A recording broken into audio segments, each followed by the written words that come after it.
Welcome to this deep dive. And we're going to be looking at the connection between storytelling and branding. Okay. And we've got some excerpts here from a piece called A Story to Share. Mm-hmm. And it really dives into this idea that, maybe the best way to sell something Yeah. is not to shout about it, Yeah. list all the features, Yeah. but to tell a compelling story around it. Yeah. And what's so interesting about this source is how it really emphasizes this idea that we as humans are just hardwired for stories. Really? When you think about it, from cave paintings to ancient myths to, even just like endlessly scrolling through Instagram captions, Oh, yeah. it seems like storytelling is really how we make sense of the world. Yeah, I never really thought about it like that. Yeah. But I guess it's true. I mean, we are constantly surrounded by stories everywhere we go. Absolutely. And that's where it gets really fascinating when you start to think about it in the context of brands. Because, this innate need for narratives, that we have as humans is exactly why, like, a good brand story is so powerful. Because it's not just about selling a product anymore, right? It's about tapping into that, like, really ancient part of our brains that craves these stories. Mm-hmm.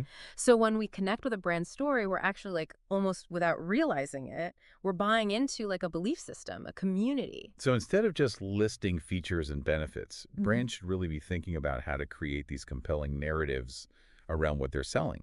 Exactly. It's like they're trying to reach us on a much deeper level. Precisely. And the source even like dives into how, in the current marketing landscape, marketers are increasingly recognizing this power Right. and have even like, coined this term story marketing. Right, story marketing.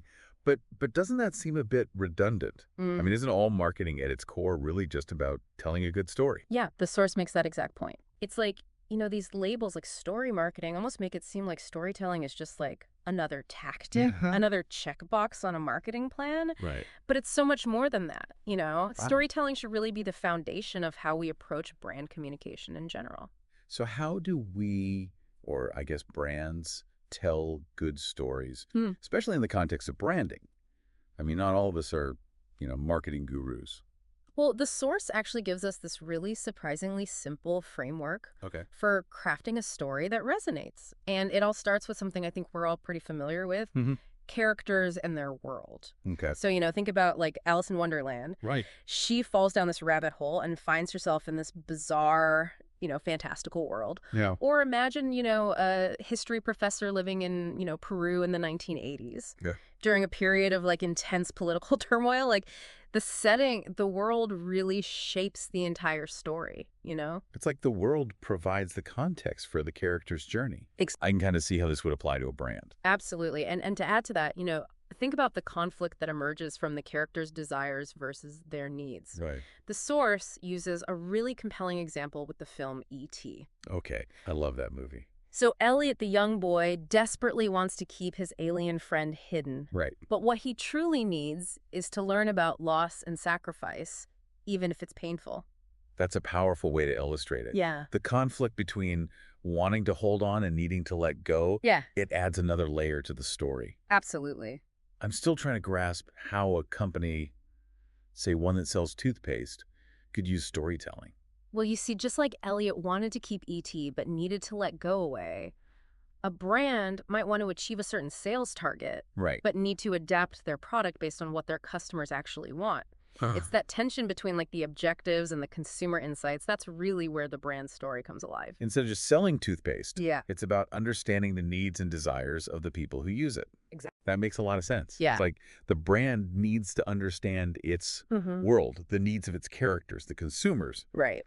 and figure out how its own wants fit into all of that. Exactly. And that's what makes it so exciting because instead of just shouting about features and benefits, brands can use storytelling to connect with consumers on this much deeper, more emotional level. Yeah, You know? I like that. Yeah. So if we apply this framework to a brand, how do all the different pieces fit together? Like if the brand is the character, what would be the world in this scenario? Yeah, that's a great question. And the source is very clear about this.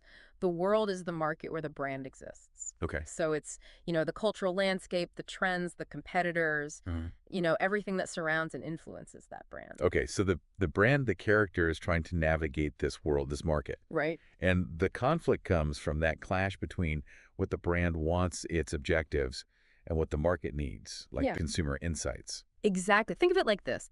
Instead of just selling a product, the brand is inviting the consumer to become part of its story.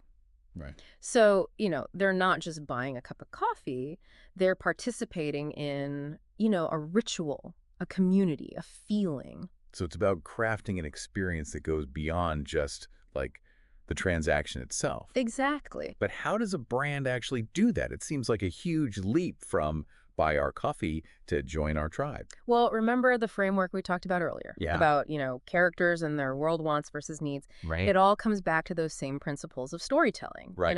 To craft a compelling narrative, a brand needs to define itself as a character, Right. establish that world it inhabits, and then create that conflict that drives the story forward. Okay, I think I'm following you. So the brand is acting as the character, Yeah, and the market becomes the world. right. But what about the conflict? Where did that come in? The conflict stems from that tension between the brand's objectives, what it aims to achieve, and the insights that it gathers about the consumer, what the market truly needs and desires. This is where the brand's story takes shape, It's on this quest to achieve something, Okay. but it faces challenges and learns from its experiences along the way. It sounds a lot like Elliot and E.T., except instead of an alien friend, there's a market, teeming with potential customers. Exactly. And just like Elliot's desires were transformed by his bond with E.T., a brand's initial objectives. They might require adjustments or even a complete overhaul based on what it discovers about its audience. Oh, that's a powerful insight. Mm-hmm. A brand story isn't static. It's constantly evolving. Exactly. But how can brands keep their story, fresh and engaging over time? They can't exactly rely on introducing new aliens every season to keep things interesting. Well, that's where, creativity and a deep understanding of the audience come in. Brands need to be constantly listening, observing, and adapting their story to resonate with their audience's, changing needs and desires. And this is where that point that the source made about working on the story comes in. The more you work on a story, the better it gets. So it's about continuous refinement and evolution of the narrative. Exactly. It's like writing a novel, but instead of words on a page, brands use products, experiences, and marketing messages to tell their story. Mm-hmm.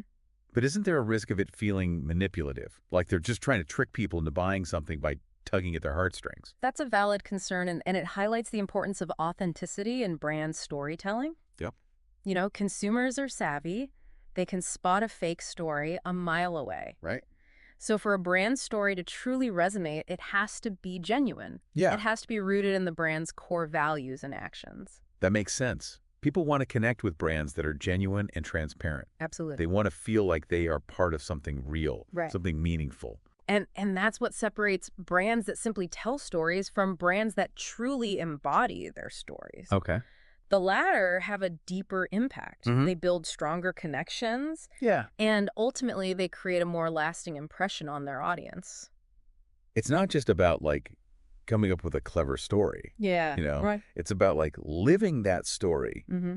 through every interaction, every product, every campaign. Yeah. That level of commitment is pretty impressive. It is. And, the source ends by asking us to think about, a brand whose story really connected with us personally. What need did they tap into? Yeah. It's a great way to kind of bring this all home and see these ideas in action. I've been thinking about that, and there's one brand that immediately comes to mind, Patagonia. Their focus on environmental sustainability and activism really resonates with me. Oh, that's a fantastic example. Yeah. Patagonia's commitment to those values is undeniable. Mm. It's not just a marketing ploy. It's like they've woven this whole narrative around environmental stewardship and, using business as a force for good. Yeah. And it's embedded in everything they do. You're right. It's not just about their products, the jackets, the backpacks. Right? It's about their values and how they back those values with, concrete actions. Exactly. They've successfully invited consumers to join a movement. Wow. They're not just selling a jacket. They're offering you a chance to participate in a story much bigger than themselves. That's a good point. And that authenticity, Yeah. that's what makes their story so powerful. It definitely taps into that desire to make a difference, Yeah. to align yourself with something meaningful. Mm. And they've been telling this story consistently for years, Right. reinforcing their commitment through their actions. And that consistency is key. Yeah. Because as we discussed earlier, consumers can see right through a fake story. Right. So for a brand story to truly resonate, It has to be genuine. Yeah. It has to be lived. Patagonia seems like a perfect example of that. They've managed to create a brand story that's both aspirational and authentic. Absolutely. No wonder it resonates with so many people. And what's so fascinating is that this whole deep dive has shown us that, storytelling isn't just some marketing tactic. Yay. It's a fundamental part of what makes us human. Hmm. And when brands embrace that power, they can create something truly special. This deep dive has given me a completely new perspective on brands and how they connect with us. It's Yeah. not just about logos and slogans anymore. It's Yeah. about telling a story that resonates on a much deeper level. It is, and that's the beauty of storytelling. It's this universal language Hmm. that transcends cultures, languages, even product categories. Yeah. When it's done authentically, Right. with the true understanding of the audience, it can be incredibly powerful. So to wrap up, we want to leave you with the same question that the source posed. What's a brand whose story really resonated with you and why? Think about the brands you love. The ones that truly connect with you. What need did they tap into? We'd love to hear your thoughts. Yeah. Share them with us and let's keep this conversation going. Until next time, keep diving deep. And remember, every brand has a story to tell. Yes, they do. It's up to us to discover the ones that speak to our own individual needs and aspirations.